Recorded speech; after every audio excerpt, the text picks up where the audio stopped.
The People's Countryside Environmental Debate Podcast. Environmental Debate Podcast. The People's Countryside Environmental Debate Podcast. People's Countryside Environmental Debate Podcast. The People's Countryside Environmental Debate Podcast. We say making memories with loved ones is what matters, but what is their meaning if they die with us? Are the drivers of aspiration directly connected to the drivers of reduced biodiversity? This is the People's Countryside Environmental Debate Podcast with him, William Manclow, and do you want to say podcast again? Podcast. Yes. Nobody noticed. You slightly stumbled over that word, didn't you? But nobody noticed. Yeah. And I'm Stuart, the Wild Man Mabber. Thanks very much for joining us in this another episode of this charade. I will ask this question right now. You must have something better to do with your life than listen to this podcast. Yeah.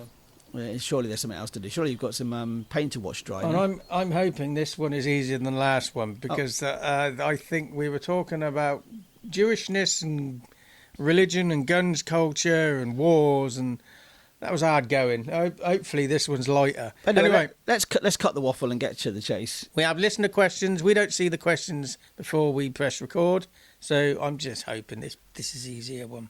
So the two questions we have today are from Charlbury in Oxfordshire and lovely little village, St George's in Bermuda. Yeah. So the first question is from John in Charlbury. Lovely, like you say, great village. Been there many times. Village. Yeah. So John's question is: we say making memories with loved ones is what matters, but what is their meaning if they die with us? I'm assuming you don't mean the loved ones die with us. I'm assuming he means the memories die with us. Referring to the memories, yeah. Yeah. Well, the act of making memories is an act. It's and there will be consequences of making those memories, and those consequences will have an impact on other people's lives. Have you ever seen the film "It's a Beautiful Life" with James Stuart? It's a Wonderful Life. It's a Wonderful Life. And they showed him what the world would be like if he had never existed. So if those memories might not be retained, but the consequences will be retained in some way. May not be indefinitely, because some people's view of the universe, it'll all contract back to nothing. So nothing will exist. But if nothing exists, something has to exist. That's a different question. So what do you think, William? Well, we say making memories with loved ones is what matters, but what is their meaning if they die with us? When I'm spending time with the people that really matter to me, I'm thinking more of it as being in that moment and just relishing that time and relishing that feeling of security. I often have when I'm with somebody who means something deeply to me. I've got a very close friend in the US. We don't get to spend a lot of time together physically. We do a lot online. We do a lot of calls, and we both acknowledge that is a reality of our friendship, and that's how we can keep in touch with each other. That's the best way. So when I'm actually physically with them, I really take the time to be. Not to try and fill the time with anything other than just being in each other's presence. So it's not trying to make a memory. The memories will naturally come from that, and I can recall situations we've been in when we've been together. I've known them we've known each other for a long time. Why that actually? What meaning that brings to me is that I look forward to the next time we're together. What you're describing is a mechanism to evoke a feeling. Well, it is almost. It almost feels like it's not an artificial feeling. That's when you know it's real, a real friendship as well. It's not an artificial feeling. It comes from somewhere. You could almost argue this is where the blurred lines of atheism and spirituality come in. That it kind of feels like it's coming from deep inside me, and that's why it matters. Because what you're describing, though, is because I'm thinking about people with dementia. They don't have, they don't necessarily can remember things, but they experience a feeling because of the things they've forgotten. Yeah, it's a short-term memory. Yeah, so loss, isn't it? you're talking about the people in your life, and you could make memories with them, but or you have consistent rolling moments with them that makes you look one in the present moment. You retain that feeling that you had when you were with them. Yeah. It motivates you to in the future, if there is such a thing as the future, to want to spend time with them again and build and sustain that. But in the present, it actually gives you the warm feeling now. Yeah. So what you're describing is the reason in the matter is the feeling, the residual feeling that is not tangible, but it's there. But I would also say that if, when I die, that for me that ends. That those memories end. But if the other person or the other people are still alive, it's still that memory still continues. I mean, I've had several conversations. I met with somebody very recently who knew my mum very well. My mum in a particular setting, and she had such warm and kind words to say about her still. I have a very different view because I was her son. You have a very different relationship with it as a son than as you do as a friend. But it was gratifying to actually know that somebody is still there and still talking about my mum in this specific group. So that memory is still there. The memory still lingers. We've talked about in the previous episode. I know I brought this up that when we've talked about death quite a lot on this podcast.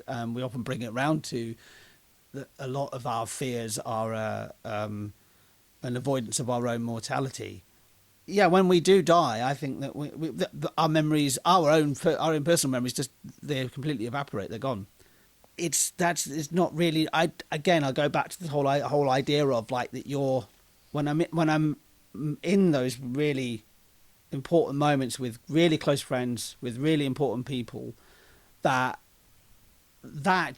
gives me strength in that moment, but also I can reflect back when I'm not feeling my best. I can reflect back and think that, yeah, that actually happened, and now I've got this memory, and it keeps me going. And what does keep me going, what does definitely keeps me going, is the thought of that we'll see each other again before we die. So it comes back to what I said at the beginning, is consequences as well. Even if you forget it or people forget it, there's the consequence of enacting those memories because it would have impacted on other people. And it's also acting upon those memories as well, and not waiting to, and not thinking, oh, this is not the right time to say something profound. No, like just the expression of love for somebody. For example, we always try and come up with actions, but sometimes the actions are in the conversations, so we don't need to necessarily have extract an action. The actions. This doesn't feel like an action question at all. No. Yeah, it feels far too. It's quite deep and profound for me personally. Okay, so Kev from St George's, Bermuda, sent us the next question. Do you want to have a go at that? Yeah, so Kev, thanks very much for your question. Bermuda's a very small place, isn't it? It's a group of islands, I believe, Bermuda. Yeah, I know somebody who was a quantity surveyor out there, and he had a nightmare because if he surveyed a landscaping project, he had to get things down to exactly right because it was another month before the materials were imported again. Yeah. So yeah, Kev's question is as follows: are the drivers of aspiration directly connected to the drivers of reduced biodiversity? That's an interesting connection to make, though aspiration. It assumes aspiration as is not sustainable. Well, aspiration as in bigger house, bigger car, bigger. I'm not even looking at money. What it might be. Just aspiration as a word. The act of aspiring to anything, does it have to be not sustainable? No, I don't think it does, because your aspiration might be to be the doyen of biodiversity. Somebody's been eating the dictionary again. You want to be a famous speaker who goes around earning a living, talking and promoting about biodiversity. Well, you know, the negative impact could be how you're travelling or how you're putting it across. And so if you do it all on Zoom, yeah, how are you running the Zoom call? What's the hidden stuff behind that? I don't think aspiration has to be having negative impact on biodiversity. But what you're saying about possessions, but it's that. But so the idea of aspiration is you're always aspiring to have more than you actually have, which would reduce biodiversity because it has a bigger impact on the environment. Do you think aspiration has to be about having more than what you? No, but that's when I looked at the question, that was the thing that automatically popped into my head because it's the link between aspiration and having a reduction on biodiversity, because that version of aspiration is wanting more and consuming more, and then consuming more means that there is less, that is reducing biodiversity. But how about if you have an aspiration? Because I'm looking at the word aspiration on its own. If you have the aspiration to be sustainable. Yes. How does that by default have to be unsustainable? So the other side of it is, well, another way of looking at it, as you're saying, is, you know, aspiring. You can aspire to be a kinder person. You know, aspiration is an aspiration in itself does not directly link to a reduction in biodiversity, but a certain type of aspiration does because of the overconsumption. Okay, so let's dig into this question a bit more. What Kev is asking as well, are the drivers of aspiration directly connected to the drivers of biodiversity? Yeah, so I overlooked the key that maybe that word, the word drivers of aspiration and the drivers of reduced biodiversity. I was maybe honing too much into the word aspiration and automatic. Well, my mind went straight towards overconsumption. It is a bit binary. It's a bit binary, a bit black and white. It's a bit like the statement in the question we had recently about. Last episode, actually, you know, the question was, should an individual be considered anti-Semitic just by disagreeing with the state of Israel? That sounds like a very binary question. I do think that sometimes we actually we're having more binary questions than we used to have. Maybe, but I think But well, drivers then. What drives aspiration? Well, there's a again, how many people are alive right now? How many different types of attitude are there? How many different types of culture are there? Okay, but what drives that? Oh, no matter how many people there are, something has to drive aspiration it. comes from everywhere in your life. It comes from your genetics. It comes from your upbringing. It comes from your education. It comes from your culture. It comes from where you live. It comes from how much money you've got in your back pocket. So you've summarised that quite well. Now, what are the drivers of biodiversity? Drivers of reduced biodiversity. Yeah, I would say overconsumption. Does it have to be that? I mean, because you've got the way houses are built, you know. Overconsumption, it covers everything. It covers overconsumption of land. It covers that you're, you know. I think this might ruffle a few feathers of people living in Oxfordshire, but I was walking around the grounds of Blenheim Palace recently, and I was looking at it. I was looking at the palace itself, and said to my wife, I said, is this really necessary? You know, that big house for one family, and there's all this land that's just, it looks nice, but it's just a big garden. That's overconsumption of land, I would say. I don't know what the other people say it's nice and green out there because it's not been built on. So is the biodiversity good out there? I don't know. Maybe. I suspect it isn't. Because there's not enough varied habitats. Yeah. But blindness. That's a driver of aspiration and reduced biodiversity. I to answer the question then, are the drivers of aspiration directly connected to the drivers of reduced biodiversity? Some are. Which is the one the case I laid out earlier. Yeah, but I don't think they all have to be.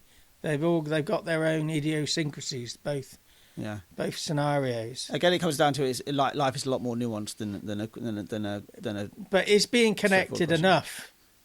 And what we're saying is, in some ways, the two sets of drivers are going to be connected. But even though there is a separation, that some drivers aren't connected, is being connected in and of itself the detrimental thing, regardless of whether there's separation. What are you particularly thinking about when it comes to connection? Connected to what exactly? Well, you said about culture. Culture can influence aspiration, and it can also influence reduced biodiversity. Mm-hmm. But where is the separation? I think the separation is, you'd have to dig down into it. The separation, with biodiversity, it could be in a certain place.